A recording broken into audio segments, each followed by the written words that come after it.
Papa Su As A Magpie, Gully Falls, 1966. Father Feathers, The Vantage of a King. Released from servitude with the Choctaws, Papa Su wakes up in Don Antonio's house.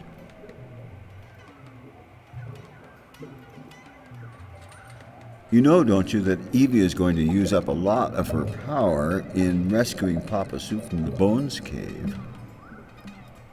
She'll be weakened, and I don't think she'll last very long. Doña Anita. He can enter a body trance disguised as a magpie, and this might at least help keep her going for a while. And it certainly will cheer her up. Let's help them. Don Antonio instructs with you, Papa Su, watching. First you go small. Stand on the ball of your toes. Bend at the knees. Hold your elbows to your sides. Lift your hands to the level of your shoulders and press the first and second fingers together. Also, your third and fourth.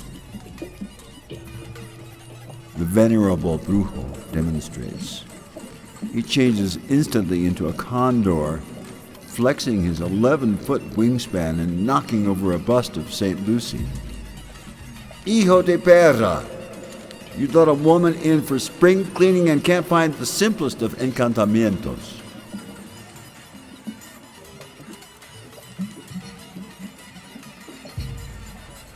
Boca de pedo. He crumples back to his original form, and Doña Anita says, "Watch this, cara de cucuy."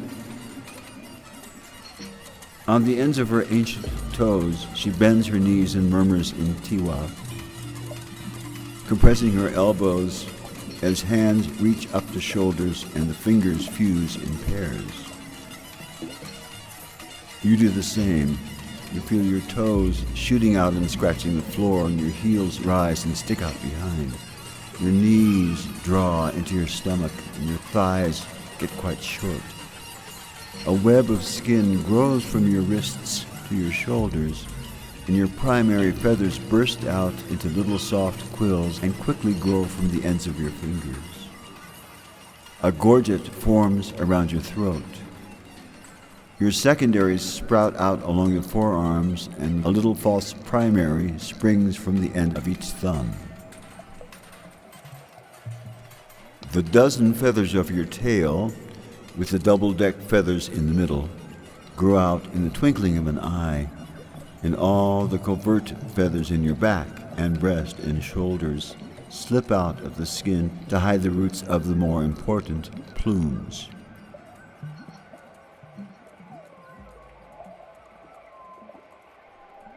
You glance at the abuelos, then duck your head between your legs and have a look through there. You rattle your feathers into place and begin to scratch your chin with the sharp talon of one toe. The abuelos chant together. Tu boca inmadura está vacía, nada te detiene. Abre tus plumas, llénalo volando desde su percha. Your callow crop is empty. You're baited no more. Rouse your feathers and fly from your cage to fill it. Obediently, you bend at the knee and push off with a great diagonal thrust of the wings. Flying is like swimming, but faster. And like the jellyfish, you redouble the swirl of your stroke in back of you to give an extra push. Every eddy has a right place to be, but that place keeps moving. You have to keep finding it, having it find you. You can't see the air, but it always tells you what's coming by smell and temperature. The adobe house of the abuelos gets smaller and smaller. The sage surrounding it expands. even as its intoxicating scent mixes with the clouds. Your eyes, many times sharper than a person's, see stirrings and furtive streaks that could be breakfast. You dive. The earth rushes toward you, redoubling as you compress your wings and the air meets little resistance. Pull up just before crashing, and the mouse's foot flashes down a hole. Missed. Up to oversee again, with the hunger gnawing away. The sun is now casting its longest morning shadows over the plains. Fly high enough to know what glitters down through your fathers to her.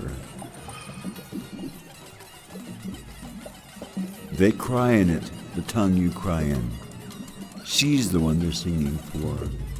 Shushing in time, the kora groove buzzing with leather, the cornet drying like a tear, piano glistening as it dies.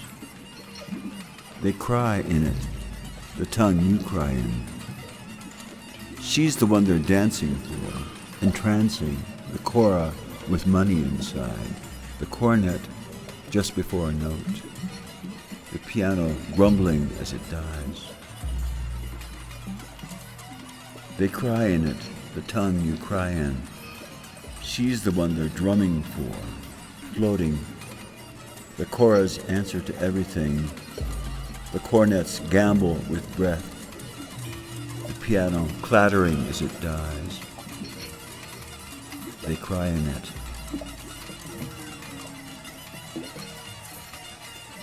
Don Antonio, Bujos e dentes de león. I have to admit you put him under. That's surely stronger than the Pammy beans. He has that oversight. Doña Anita. Up higher enough, you're flirting with clarity. So next time, don't rush it, okay? Look at poor St. Lucy. Don Antonio. I can glue her back together, cara de pelo. And in fact, it felt pretty good to break something. Doña Anita. In the day counting book, this is where Stripe Eyes told about his ancestors. Alma de una mariposa. And then they put him in a trance, like the body that Papa Sue's in now. Have Papa remember his forebears later. Just slip these under his craw. Big Spider Suso Beck, 1881 to 1972. Piano, Burke Burnett, Texas. Wrote Old Stacker Lee. Accompanied frontline horns.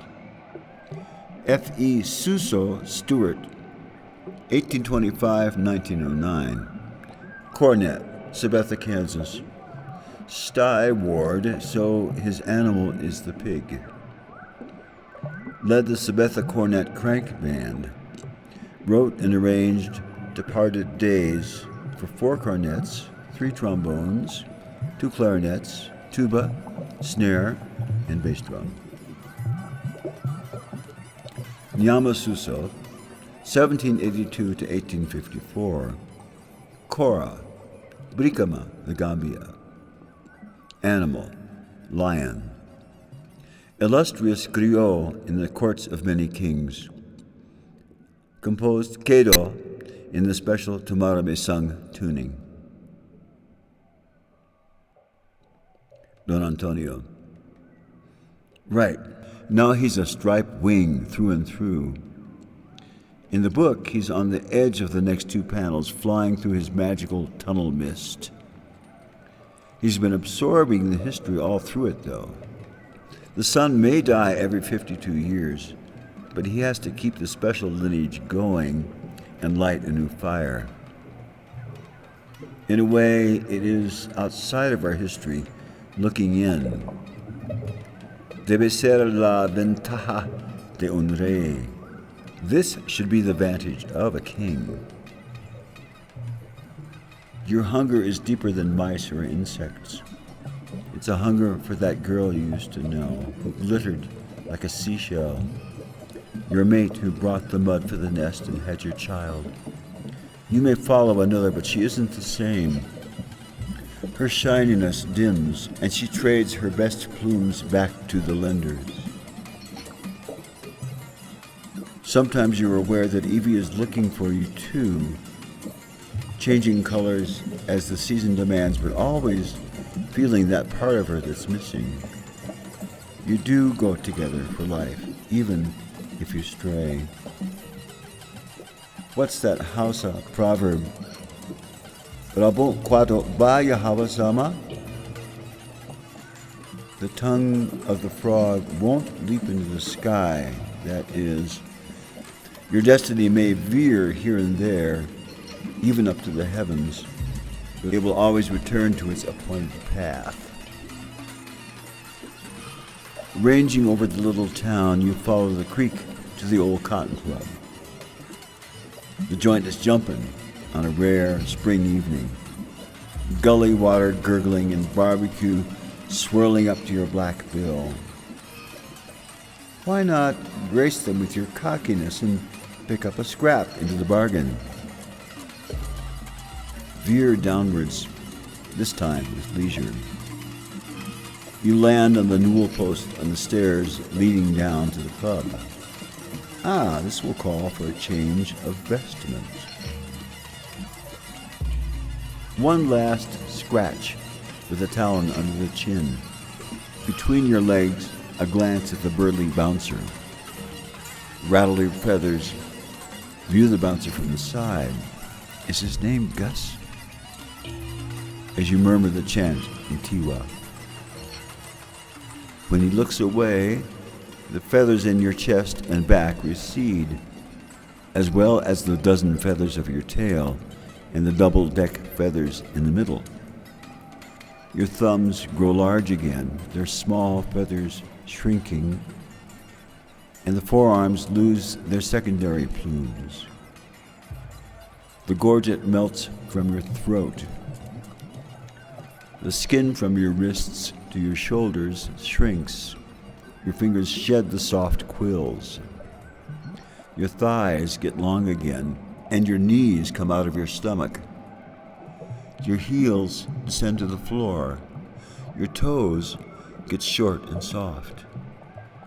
You grow into your clothes, a flashy mix of black and white with iridescent cufflinks.